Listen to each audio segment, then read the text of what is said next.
In order to keep bringing you guys tons of free content, we work with brand partners who you'll hear from in this episode, including an advertisement from Zopa Bank. Welcome back to a very special episode of the Talk Twenties podcast. We've been doing this podcast for 4 years now, and we've had some amazing guests feature on the show. So we thought it was about time we treated you to a special episode with a mashup of our guests' best advice for your 20s. We want this episode to provide you with all the motivation and inspiration so you truly know you're doing amazing, sweetie. No, but seriously, we can all beat ourselves up sometimes, especially in our 20s. And so we hope this episode brings you so much comfort as we share what some of our favourite guests would tell their 20-year-old selves. As there were too many clips to choose for this episode, we're going to be doing a part 2 of this next week as well. So buckle in. And if you haven't already, leave us a comment or a review telling us your best advice to your 20-year-old self too. We'd love to hear it. Now, let's get sharing the advice from our guests. Here we go. If you could look back at 20-year-old Sharon in the eye and you could just give her one piece of advice, what would you say to her? If I could go back and see 20-year-old Sharon again, I would my piece of advice to her is just to do what makes you happy at that present moment in time, because everything's going to work out okay. I think it's so cliche when people say something like that, but genuinely for me, like, I didn't trust myself when I was younger. I thought at the time I was always second guessing what I was doing, but actually, like, for me, that was the right thing at the time. And if it made me happy at the time, that's enough.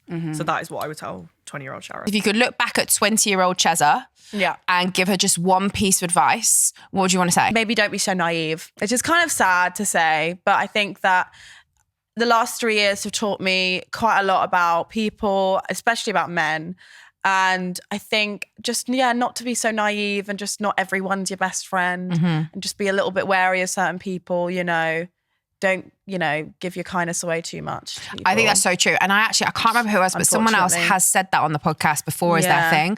And I think we're all guilty of it. Like when you're younger, you expect the world to be everyone. And the world is a bit of a fucking scary place. It can be sometimes. And I've definitely toughened up a little bit in the last 3 years. Yeah. So I would say, not everyone's going to be your best friend.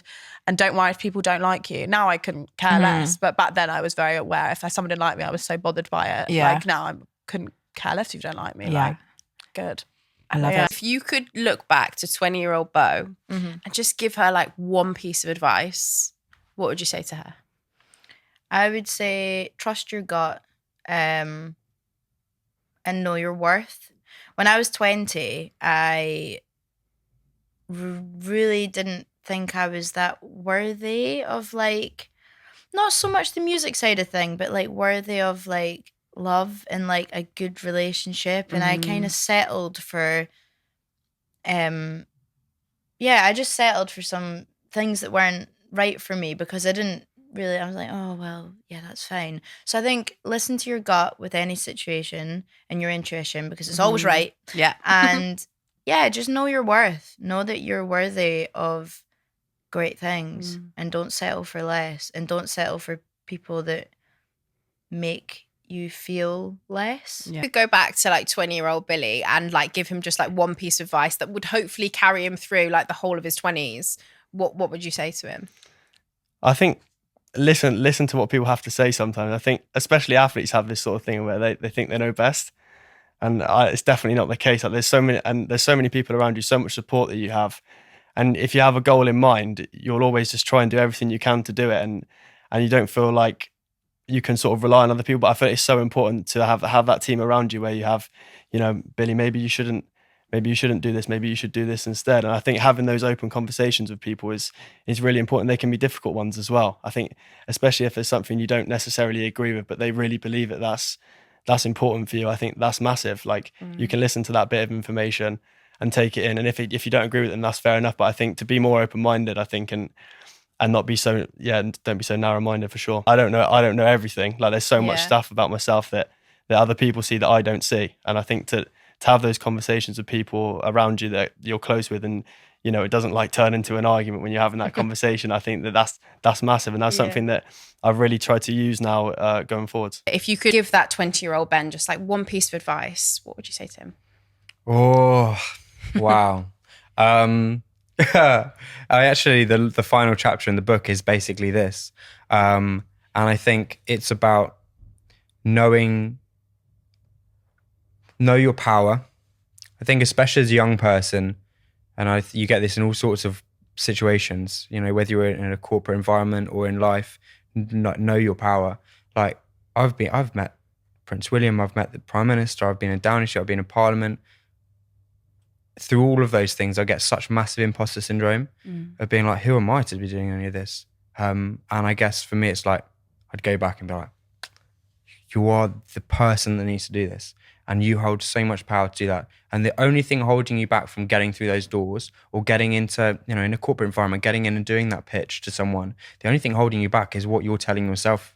And, you know, the imposter syndrome is really difficult, especially when you're in those sorts of rooms. You're like, why am I here? In boardrooms, like, why am I here? What do I have to say? You have a lot to say.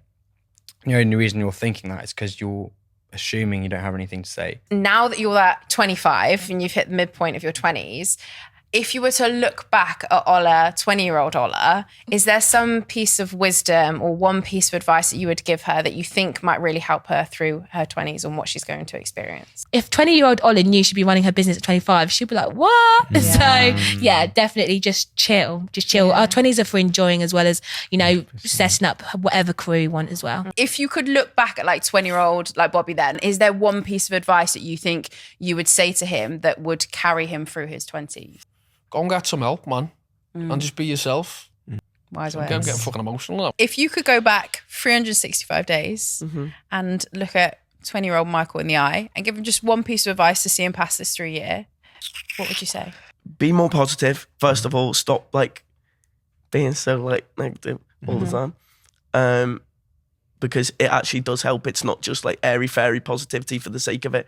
It's like make the best of everything you've got. What is one piece of advice you would give your 20-year-old self? I would say, and I say this all the time in regards to my 13-year-old self, but a bad chapter doesn't necessarily have to last till the end of the book. Enjoy all the moments that you can while you're having them. Like, whether they're good or bad, like, kind of just appreciate them. I know that sounds weird to appreciate a bad moment, but appreciate what's happening because life is always going to change and you will get there in the end. Some people, like, they get what they want first time. Others have to fight. I've always had to fight for what I wanted. I've been turned down by agencies I'm now signed with because I went back. You know what I mean? Like, so, you know, I think expect failure and expect to work hard. And you will get through it. If you could give Aaron just that one piece of advice that would see him through his 20s, it can only be one thing though, that you would want to tell him and shake him and be like, you have to know this. What would you want to say to him? If I could go back and tell myself as a 20-year-old, it's tough because I did a lot of the right things and I made a pivot at the real important time. But I would say, double down, and this is a message to other sort of like 20-year-olds around that, because I would say, Aaron, double down even more so on your network and collaboration. Because if you don't have, you're not good at academics, you're not good at the formal education stuff, the uni, the college, if you can just double down and just spend just as much time as God gives you on building a network, just the doors that open and the doors that have opened for me have been insane. But if I could go back, I'd go be in London 3 more times a month. And I'd just say, meet 5-10 more people every single week. And that's one thing that I could have done more of, I think, if I'd have really pushed myself, is to network more. Because in the beginning, when you don't know, it really is who you know. So that would probably be my biggest bit of advice and to anyone listening. If you could look back at 20-year-old Bodalia and give him just one piece of advice, what would you say to him? My advice would be to basically back yourself. Try and switch off that fear of rejection switch earlier. Now it's gone, pretty much. To look back at 20-year-old Laura and give her just one piece of advice to kind of see her through her 20s, what would you say to her? I think now, being 29, being near my 30s, I would look at younger me and I would tell myself to just relax, and just be more present and enjoy like my daily life. Like I've done so many cool things. Like I've been on all cool holidays and festivals and like made amazing memories, and I was present in those moments. But the in-between times, I was so worried about what I was going to do for a job, how I was going to make money, how I was going to like have a good career. And looking at me now, like I used to always say, oh, you know, I feel how all my friends around me found what they want to do and I haven't found it. At the point, obviously, I decided I didn't want to act. And now I'm not even 30 and I found what I love. I'm now like, oh my God, I'm so lucky that I found it so early. So I spent so many years worrying about that. And I just kind of want to be like, it's all right, hon. Relax. Like you're going to find that thing for you. Because even if I hadn't found it till I was 35 or 40, it would be okay. And I think I probably ruined like certain moments in my life because I was so concerned, overwhelmed by it, because there's such big pressure. So I think I would just be like, relax, be more present, and enjoy your day to day. A quick ad break from Zopa Bank. See if you could cut your monthly cost by connecting your accounts using the Zopa Bank app. Simply head to the For You page in the app, link your accounts, and get personalised insights and tips to see if you could save on your bills or subscriptions. Just search Zopa, that's ZOPA, in your chosen app store. If you could go back to the beginning of your 20s, to 20-year-old Ellie, and if you could look her in the eye and give her just one piece of advice that would help her through her 20s, what would you say to her? I think like focus on the ones that love you rather than trying to please the ones that don't. I think I spent so much time, like even like literally probably until the last year, if that, I probably still am guilty of it now. I'm so worried about like, why don't I fit in? Why don't these people like me? Like why? And just spend so much time trying to please everybody else. And I just think it makes me so sad now, all the stuff that I probably did to try and fit in. And I was just so like desperate to be liked. And I just think if you can just take a step back from that and find, even if it's like 2 really good friends that do love you, like that's fine, you know, even if it's just your mum and dad, that's fine. Like I think just focusing on the people that love you rather than trying to, like, you're never going to please everybody. It's literally impossible. Like even now, like I am so happy and living my best life, and there's still going to be people out there that find me annoying and, you know, don't like what I'm doing or think I'm an attention seeker.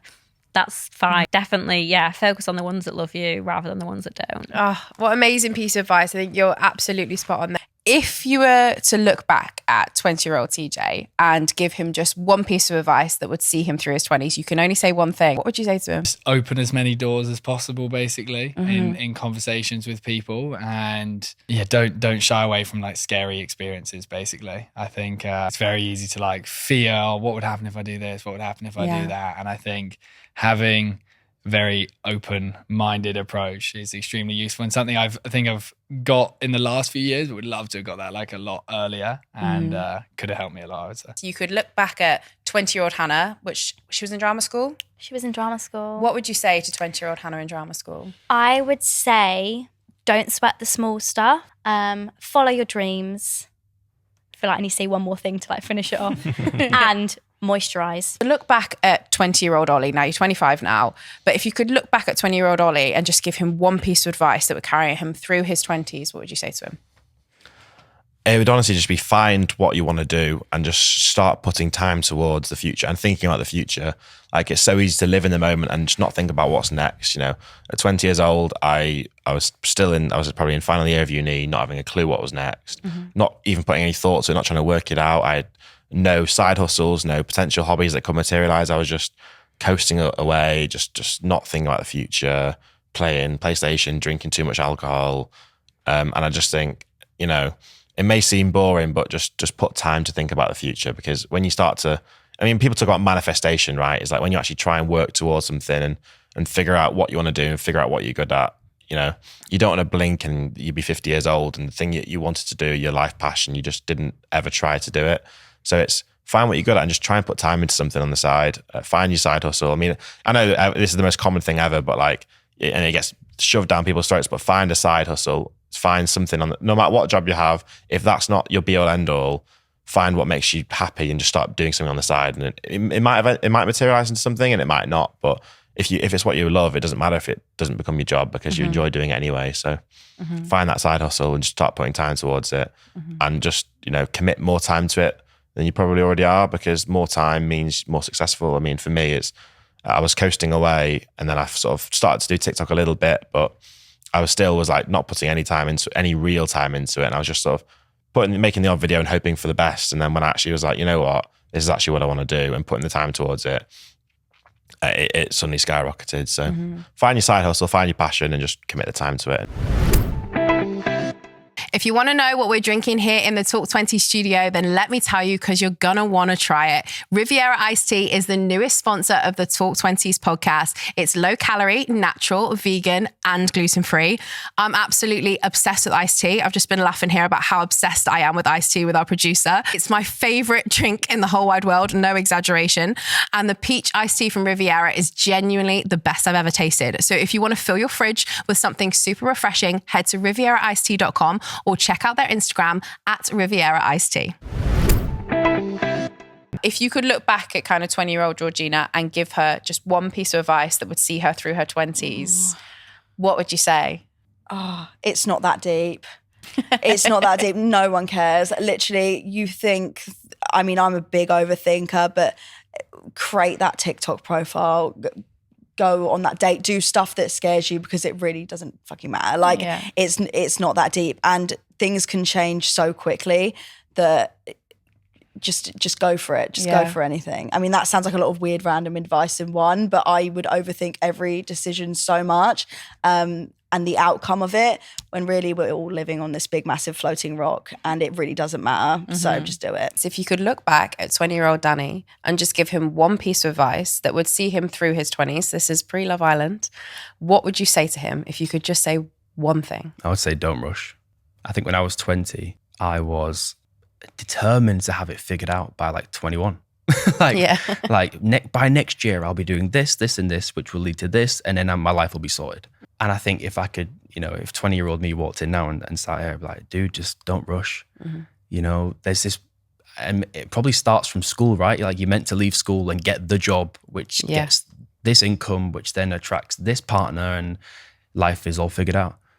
I think it's a bit of a fallacy, really. Like, and I wouldn't want my life to go like that now. Like, now I'm 25.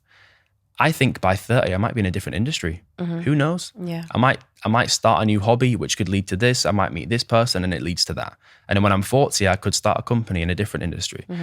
And I think when you're 20, you don't think like that. You think of, how can I shorten the journey as much as possible in order to get the result? But for me, I'm like, wow, can I just like extend the journey as much as possible and sod the results? Yeah. Like, because I'm, it's funny how that mindset kind of switches. But I think 20-year-old me was just like, right, I need to do this and do this and then do this. And I'm just spinning all these plates. And at the end of the day, I'm not really that happy with everything.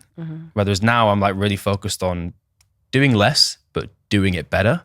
And I've found much more happiness in that route. So I guess, don't rush would be my advice. If you could look back at 20-year-old Charley and give her just one piece of advice to see her through her 20s, what would you want to say to her? Keep working hard.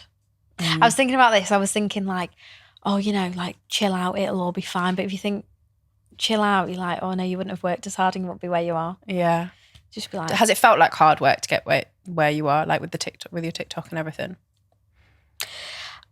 I don't know. I don't know, because like when I'd be at the bakery at 5 in the morning at Asda, and I'd think, you're paying your dues. I used to think you're paying your dues. You're doing your hard work and stuff. And then I think everything I did in telly, and I think, have I worked, even though I was in different industries, I think, have I worked hard to be here? And I'm like, you have. But again, it's that imposter syndrome of, have I worked hard to be here? And I don't know. But in my head, I'm thinking, yeah. And I don't know. I feel like bad thing to say. No, but the thing is, like, I think one of the things is that there's a difference that comes with, like, when you start to enjoy your job, whether it's seen as a real job or not a real job, because I also get those accusations as well. Yeah, it's when you enjoy it. Yeah, it's when you enjoy it. It's like, it's hard to say that you've worked hard because you've actually enjoyed the working hard. Whereas I think we associate working hard with, like, I must have hated it. Like, I must have gone through literal, physical, mental physical or mental pain, like you were saying, like at Asda or, you know, in TV, in order to actually get to the point where I've worked really hard. Now all of a sudden I've achieved something, but it's actually not a bad thing to just have worked hard, enjoyed the whole process. It doesn't have to be difficult to be, to have worked hard. Thanks for tuning into this episode of the podcast. We'd love to know your advice to your 20-year-old selves. So share a screenshot of this and tag us on socials at Talk 20s, and we'll reshare our favourite ones. And don't forget to come back next week for a part 2.